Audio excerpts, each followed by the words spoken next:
may gusto kang sabihin? Ghosting. Hindi ko nga alam eh.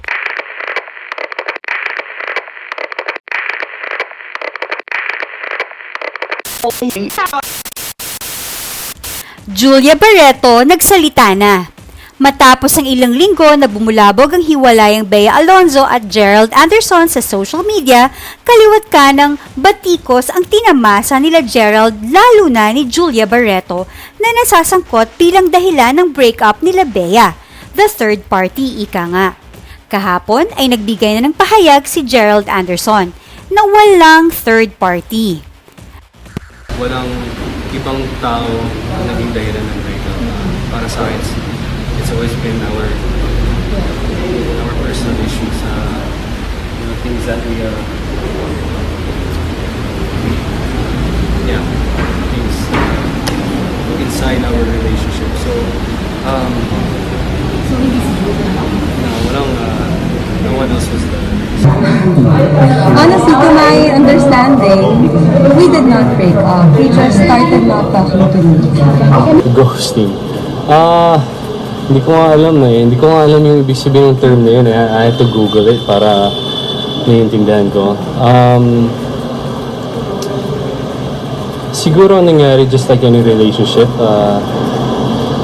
you have those moments where you have that fight after fight, but you have that one big fight na dun yun nailabas lahat ng emotions and lahat ng feelings, and dun din yung realization na, hindi na siya masyadong healthy, and we're just hurting each other, and yun, umabot sa point na ayawan na talaga.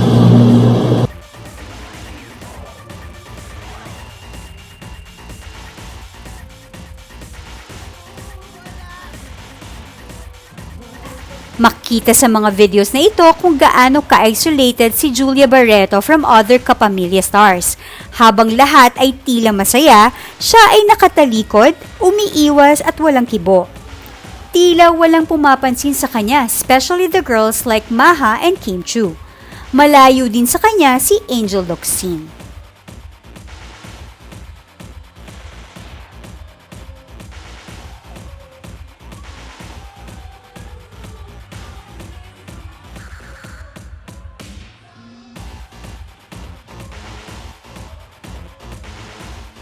Matapos ang asap natin to Bay Area show sa San Francisco, California, USA, saglit lang namasyal si Julia at namalagi dito. Tila mag-isa siya sa mga photos at nag-decide na rin na agad-agad umuwi habang ang iba ay magkakagrupong namamasyal pa sa ibang lugar. Mukhang isa ito sa major na nag-trigger kung bakit di na napigilan ni Julia magsalita through her Instagram account ngayong gabi. Narito ang kanyang pahayag.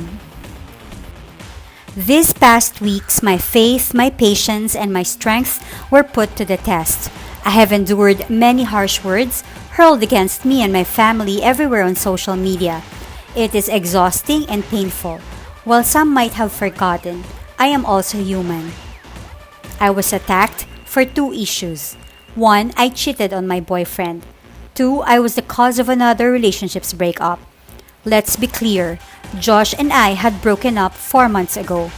We have publicly admitted it together, and we have cleared that there was no third party involved. From now on, anything I do in my private and love life is not considered as cheating, and is none of anyone's business.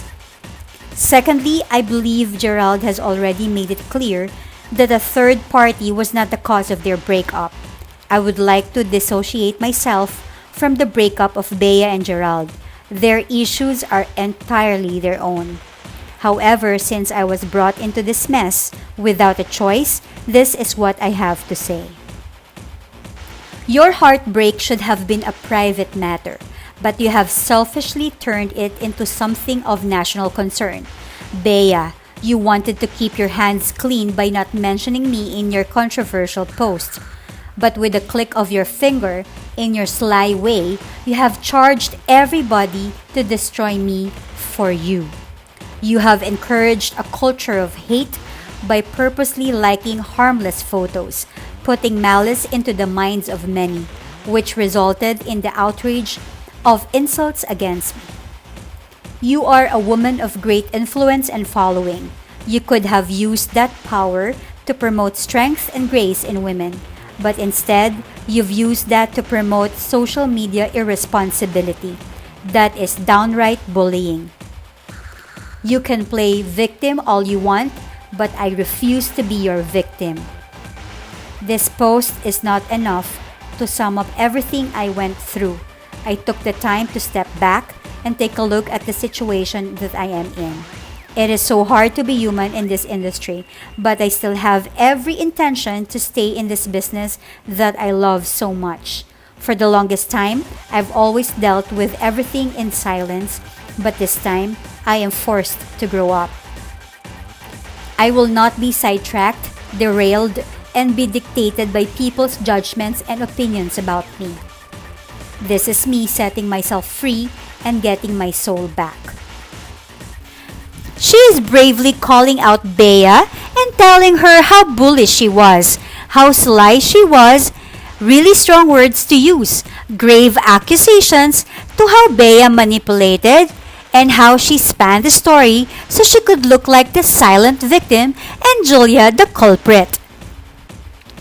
Julia is being bullied by peers, attacked in all fronts by everyone on social media, and no matter how much her family is defending her, people have already misjudged her. Mapapansin natin sa post niya na di niya sinisisi si Gerald sa pangyayari. 4 months na daw silang hiwalay ni Joshua. We wonder what the timeline is for this. She just celebrated her birthday in March. We heard Joshua's podcast in April where he was missing Julia and still planning their vacation together. It's August 6 right now. Did she mean they broke up during the time she was in Japan, taping Between Maybes with Gerald Anderson? Was that in April? The more so that we think about the timing. Kung magkasama ba sila ni Gerald nung nagdesisyon siya na makipaghiwalay kay Joshua. Sabi nga ni Sir O.J. Diaz, umaano na yun kay BEA Alonzo, no? Gerald Nag-die tsaka down kay Julia. na. Oo, medyo nag-die down na siya. Kasi totoo naman yun, pag hindi nagsasalita yung lalaki, si Gerald, wala, mapipila yung issue eh. Hindi siya nagsasalita, ang sinabi lang niya yata ay nililigawan niya si Julia. mas maigi atang nakinig na lang sila sa payo ni OG na manahimik na lamang? Huwag kayong pag may relasyon na, may relasyon na! Makapag-toast kayo, kala nyo wala kayong mga sinaktan! Do you think this is the right move for Julia to call out Bea and not to blame Gerald at all? How clear was the message from Gerald clearing her name? And what does she mean by getting her soul back? Her answer seems to beg more questions from all of us. We may yet to hear from Bea.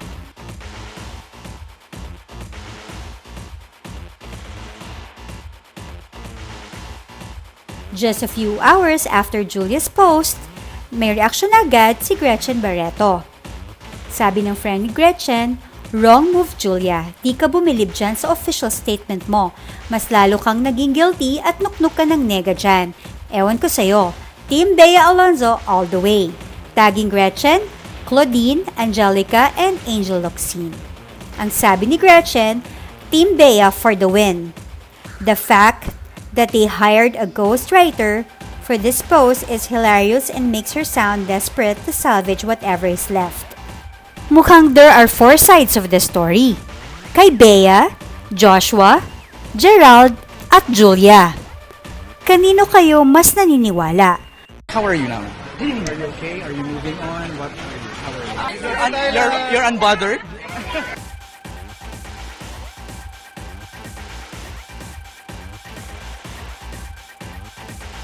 At sino ang nagsasabi ng totoo? Yan ang ating aabangan. For more news updates, please subscribe to Manila TV. Share your views and comments below. Hit like and click the notification bell. Thanks for watching!